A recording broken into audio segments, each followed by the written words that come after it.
अस्सलाम वालेकुम नाज़रीन, मैं हूं अदनान अब्बासी। आप देख रहे हैं प्रोग्राम कोठार की आवाज़।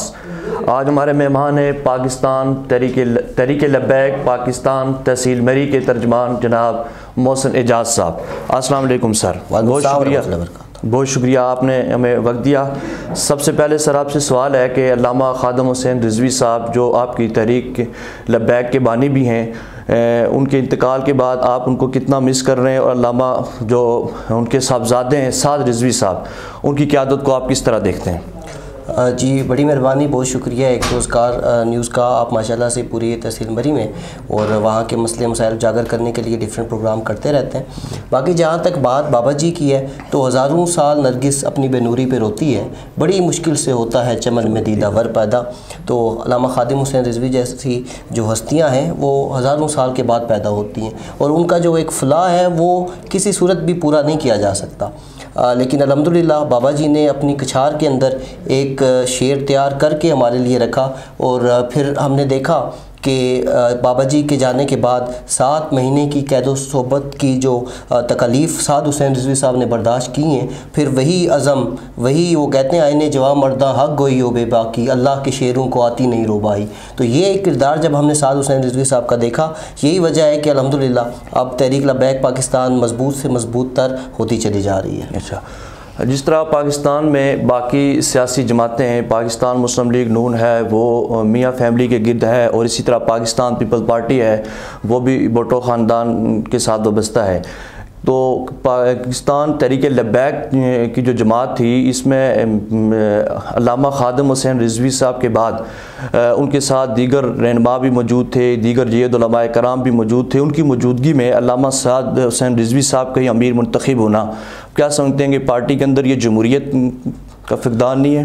देखें, जमहूरियत का फुकदान तो हम इसे नहीं कह सकते। उसकी वजह यह है, जमहूरियत का निकला है वर्ड जमहूर से, और जमहूर का मतलब है कि मजलिस शूरा। तो जब अल्लामा खादिम हुसैन रिजवी अलैहिर्रहमा आपका इंतकाल होता है तो उसके एक दिन के बाद जो हमारी मजलिस शूरा है, जिसमें पूरे पाकिस्तान से हमारे हमायदीन मौजूद हैं, उन सब ने मिल के ये फ़ैसला किया कि क़यादत जो है साद हुसैन रिजवी साहब को मिलनी चाहिए। तो साद हुसैन रिजवी साहब ने अपने पहले बयान में ये कहा कि मैं खुद कायद नहीं बना, मुझे कायद बना दिया गया है। तो वो मजलिस शूरा के अंदर पीर सैयद ज़हीरुल हसन शाह साहब, पीर सैयद अनायतुल हक शाह साहब जैसे और शफीक अमीनी साहब जैसे लोग वहाँ मौजूद थे। तो उन्होंने बेहतर समझा कि पार्टी के लिए चूँकि साद हुसैन रिजवी साहब का आना वो बेहतर रहेगा। इसीलिए जैसे आपने देखा कि इस्लाम के अंदर भी ये मामलात होते हैं कि जब एक शख्स चला जाए और उसका काबिल अगर बेटा मौजूद है तो डेफिनेटली क़यादत उसी को ही मिलती है। तो वो एक जमहूरी फ़ैसला किया गया, और एक कतन ऐसा नहीं है कि ख़ुद से साद हुसैन रिजवी साहब ने, जैसे आपने नून लीग की बात की या पीपल पार्टी की बात की, तो वो पीपल पार्टी के साथ तो लब्बैक का मुआवजना इसलिए नहीं किया जा सकता क्योंकि साद हुसैन रिजवी दरअसल खादिम हुसैन रिजवी साहब के बेटे हैं। साद हुसैन रिजवी वाज़ा हाफिज़, साद हुसैन रिजवी भी हाफिज़ हैं, वो भी आलिम थे, ये भी आलिम है। लेकिन मामला जब पीपल पार्टी का होता है तो वहाँ पर हम देखते हैं कि उसकी क़यादत बेनज़ीर भुट्टो के पास होती है, लेकिन बाद में बिलावल जरदारी को बना दिया जाता है भुट्टो बना के। तो it was not that thing. और दूसरा नून लीग की अगर बात करें तो वहाँ पे भी जब नवाज शरीफ साहब जाते हैं मुल्क से, उनकी प्लेटलेट्स कम हो जाते हैं और वापस जब वो नहीं आते तो वहाँ एक तरफ शहबाज शरीफ खड़े हो जाते हैं, उनका ग्रुप, मरियम नवाज खुद एक बनना चाहती हैं that I am a leader. तो यही वजह है कि नून लीग अपनी आखिरी हिचकोले ले रही है। अच्छा, इस तरह के पाकिस्तान जो तहरीक लब्बैक है, इसके जो इज्तिमा हमने देखे, इनके जलसे देखे हैं, वो इंतहाई बड़े जलसे हैं, हज़ारों की तादाद में कारकुन जो है वो जलसे में शरीक होते हैं। लेकिन जब वोट बैंक की बात आती है तो वोट बैंक उस तरह का नहीं होता। ये क्या वजह है कि इतना बड़े जलसा होने के बावजूद, क्राउड होने के बावजूद वोट बैंक नहीं है? देखिए, तहरीक लब्बैक पाकिस्तान अभी तक एक ही हमने प्रॉपर जनरल इलेक्शन कॉन्टेस्ट किया है, और वो 2018 का इलेक्शन है। इसके बाद कितने ज़िमनी इलेक्शन भी तो आपने लड़े? मैं अर्ज़ कर रहा हूँ 2018 का जब हमने इलेक्शन लड़ा तो जनवरी में हमने काम स्टार्ट किया, 6 महीने जस्ट हमें मिले काम करने को, और उसके बाद जो आपने देखा टर्न आउट हुआ, हमारे 23 लाख वोट हमें मिला तो 6 महीने की मेहनत से। उसके बाद जब ज़िमनी इंतखाबात होते हैं तो हर जगह पर आप देख रहे हैं कि चूँकि हमारे जितना भी ये टाइम फ्रेम गुजरा है 3 साल का, कभी हमारे ऊपर ये पर्चे काट रहे हैं 780A के, कभी हमारे ऊपर दहशतगर्दी के मुकदमे लगाए जा रहे हैं, कभी हमारी जो एलीट क्लास और फर्स्ट क्लास या ए क्लास जिसको हम कह सकते हैं कि आदत, उसको उठा के जेल में डाला जा रहा है, कभी हमारे घरों पे छापे मारे जा रहे हैं। तो ये 3 साल जो हमने गुजारे हैं ये इंतहाई मुशक्क़त के अंदर और मुश्किल के अंदर गुजारे हैं। और फिर ये वो वक्त है कि जब हमारी जमात को कलअदम भी करार दिया गया, उसके बावजूद भी सिर्फ हमारा इलेक्शन लड़ना ही ये बात साबित करता है कि हम इस टाइम फ्रेम के अंदर कि हम अपना एक ताकत रखते हैं। और जहाँ तक बात वोट बैंक की है, जब हमने 6 महीने का काम किया और 23 लाख वोट निकाला तो अब हमारे ऊपर से पाबंदियाँ भी उठा ली गई हैं। आप देखेंगे इंशाल्लाह कि अगले 2023 के जब जनरल इलेक्शन होंगे उसमें तहरीक लब्बैक पाकिस्तान पूरे पाकिस्तान से सीटें निकालेगी। अभी जो हाल ही में जब लास्ट आप खुद कह रहे हैं कि हमें कलअदम करार दिया गया आपकी जमात को, उसके बाद आपकी जो है हुकूमत के साथ मुज़ाकरात हुए, तो उस मुज़ाकरात में जो मायदा हुआ आपका और हुकूमत का, क्या उस पर अमल दरामद हुकूमत ने किया है, वो पूरा हो चुका है? देखें, उसके हवाले से मायदा तकरीबन 50% तो कंप्लीट हुआ था। उसके बाद ही हमारी जो मरकज़ी क़यादत थी वो वज़ीराबाद से वापस शिफ्ट हुई थी लाहौर में। उसके बाद कल ही हमारे सामने आया है और साद हुसैन रिजवी साहब ने एक डेलीगेशन भेजा और एक लेटर प्रॉपर वे से हमारे सामने आया है जिसके अंदर ये लिखा हुआ है कि पार्लियामेंट के ऊपर फ्रांसीसी सफ़ीर के हवाले से प्रॉपर वे से कानून साजी की जा रही है। तो इसका मतलब ये है कि हुकूमत इस बार चूँकि उनको समझ लग गई है कि किसी भी एक पावर को फोर्स के ज़रिए से हम क्रश नहीं कर सकते, तो अब हुकूमत अपनी दुरुस्त जानिब जा रही है और अब उनका किबला दुरुस्त हो चुका है। और इसमें इस्लामी अक़ीदत हम पेश करते हैं मुफ्ती मुनीबुर रहमान साहब को कि उनका एक दानिशमंदाना ये फ़ैसला था और उन्होंने बीच में मीडिएटर के तौर पे काम किया। तो अब हम ये समझते हैं कि हुकूमत को होश के नाखून लेने चाहिए थे, पहले ही कर देती तो इतना इशू ना होता, लेकिन अभी वो कर रहे हैं, अच्छी बात। अभी अमल दरामद हो रहा है, उस पर काम हो रहा है, बिल्कुल हो रहा है उसमें। अच्छा, हाल ही में अब पंजाब में आगे बलदियाती इलेक्शन आ रहे हैं, जी, तो आपकी पंजाब में ये जो बलदियाती इलेक्शन है उसके हवाले से आपकी क्या तैयारी है? आपका सुना है कि आप ख़ुद भी जो है वो डिप्टी मेयर का इलेक्शन लड़ रहे हैं मरी से, तो उसके हवाले से आपकी क्या तैयारी है? देखें जी, पंजाब की बात तो आप एक साइड पे रखें अगर, वो इसकी वजह से ये है कि सिर्फ एक दिन ही हमने तंजीम साजी कैंप लगाए और अल्हम्दुलिल्लाह हमारे पास 20 लाख लोगों ने तंजीम साजी के फॉर्म फिल किए हैं एक ही दिन के अंदर, अल्हम्दुलिल्लाह। और उसके बाद अगली बात यह है कि मरी के हवाले से बात करें तो 15 यूनियन काउंसिल्स बनती हैं मरी की, और उसके अंदर वीसीज एवरेज लगाएं तो 6 वीसीज बनती हैं। तो अल्हम्दुलिल्लाह से हमारा 1000 से ज़्यादा अहदेदारान इस टाइम मरी में मौजूद है। बाकी रही बात इलेक्शन की, तो हमारे हर जगह से एक यूसी से हमारे पास 12-12, 15-15 काउंसलर्स के फॉर्म आ चुके हैं कि हम इलेक्शन लड़ना चाहते हैं। और अगली बात ये जो आपने की डिप्टी मेयर के हवाले से, तो वो सिंपल सी बात है कि हमारा मकसद जो है वो बहुत बड़ा है और वो है हुजूर के दीन को तख्त पे लाना। ये कतन मकसद नहीं है कि इलेक्शन लड़ना, ये इलेक्शन छोटी बात हो जाए जब आपके सामने एक नज़रिया हो और हम उस नज़रिए पे चल रहे हैं। बाकी इलेक्शन और ये छोटी चीज़ें रह जाती हैं। बाकी जिस तरह पार्टी हमें हुक्म करेगी हम हाजिर हैं, हम बैसियत कारकुन भी हाजिर हैं, और अगर पार्टी कहेगी और फैसला करेगी और तहसील मरी की अवाम ये चाहेगी तो इंशाल्लाह हम इलेक्शन भी कॉन्टेस्ट करेंगे। मुस्तकबिल में किसी सियासी जमात के साथ आपका इत्तेहाद हो सकता है, जैसे मौलाना फजलुर रहमान है और जमात इस्लामी है, दीगर सियासी जमातें, किसी के साथ आपका इत्तेहाद हो सकता है?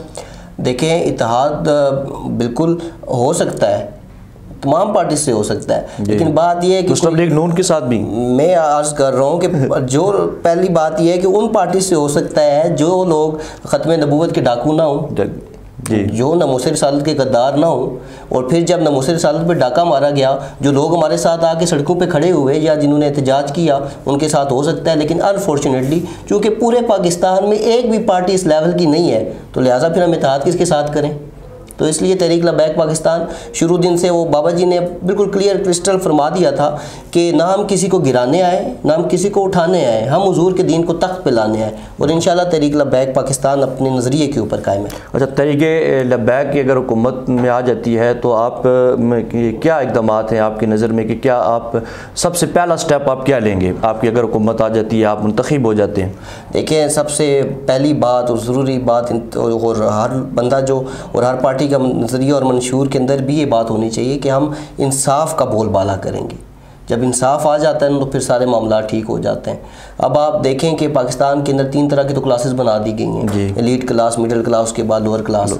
अब कभी भी लोअर क्लास को किसी तरीके से कंपनसेट किया नहीं जाता। तो हम जब बात कर रहे होते हैं हुजूर के दीन को तख्त पे लाने की, तो उसका मतलब ये होता है कि हम हुजूर के दीन को वाक़तन लाने की बात कर रहे हैं। तो सबसे पहले तो अदल है, और अदल ये है कि हज़रत उमर फ़ारूक रज़ी अल्लाह तआला अन्हु के दौर के अंदर जब एक शख्स हज़रत उमर फ़ारूक के पास आया तो उन्होंने कहा कि आपके पास कितनी घोड़े हैं, तो उन्होंने कहा जी 100 घोड़ा हो गया।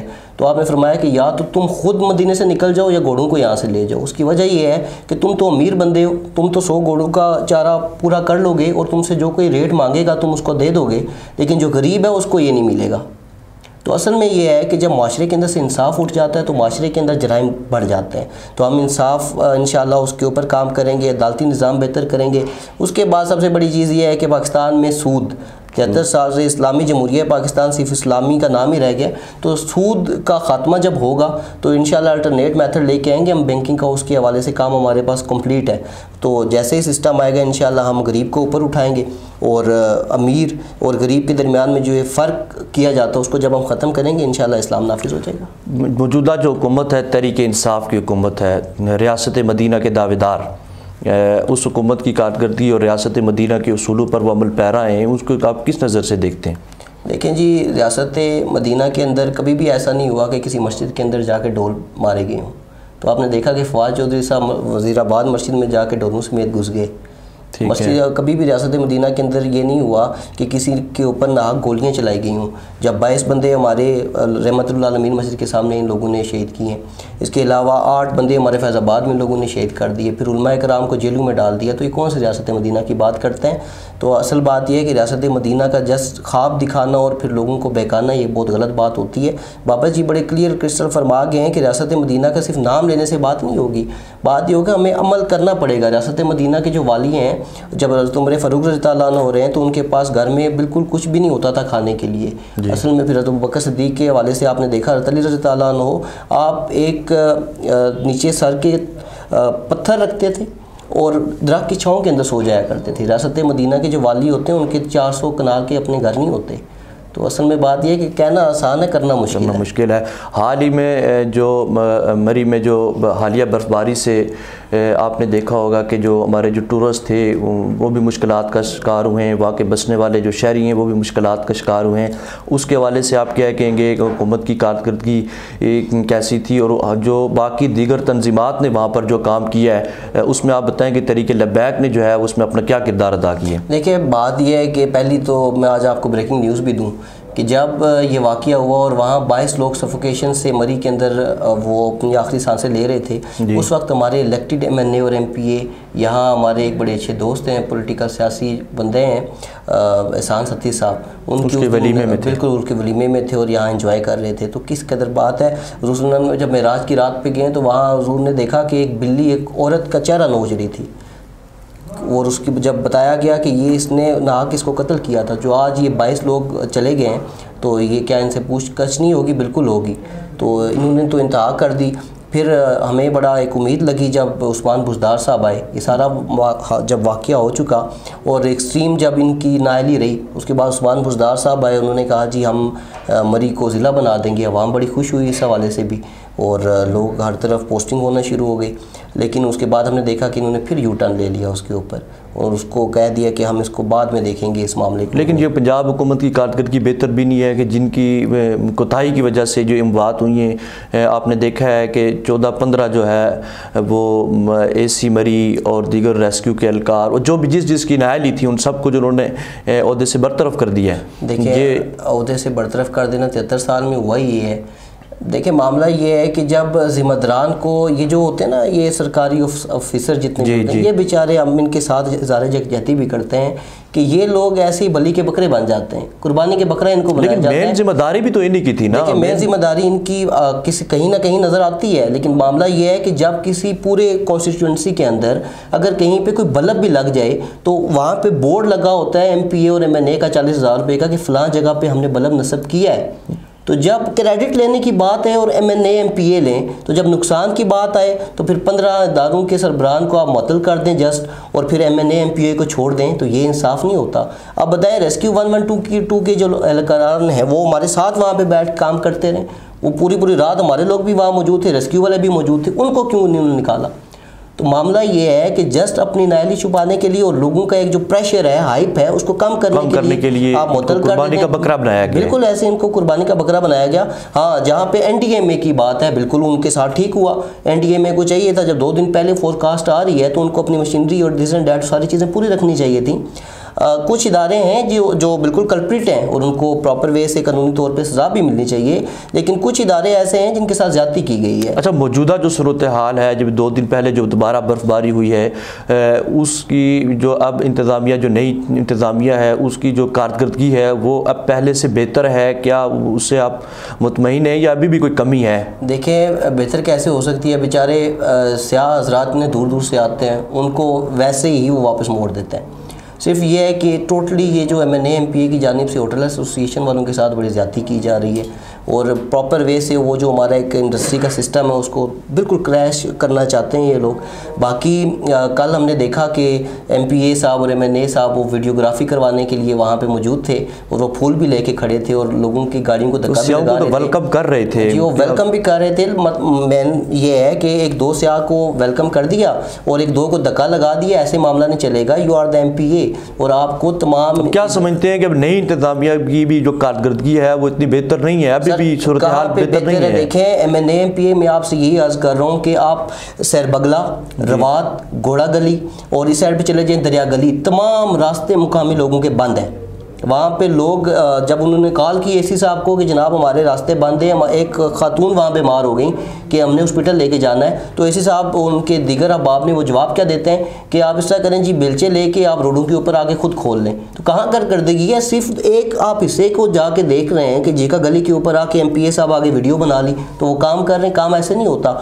लोगों के पास लकड़ियाँ ख़त्म हो गई हैं जलाने के लिए, इन्होंने कोई चीज़ प्रोवाइड ही कोई नहीं की। टोटली एक क्रैश हुआ इनका सिस्टम और एक्सपोज हुए, थोड़ा सा ये मामला हुआ। अभी भी इस टाइम भी सैरबगला, पोटा शरीफ और फगवाड़ी तक रास्ते अभी इस टाइम पे बंद है। जीका गली अभी भी बंद है, बिल्कुल अभी भी बंद है। इस टाइम में जब ये 9 बजे का टाइम है, मैं आपको इस टाइम पे ब्रेकिंग न्यूज़ दे रहा हूँ कि अभी भी रास्ते बंद हैं, इसको खुलवा नहीं सके।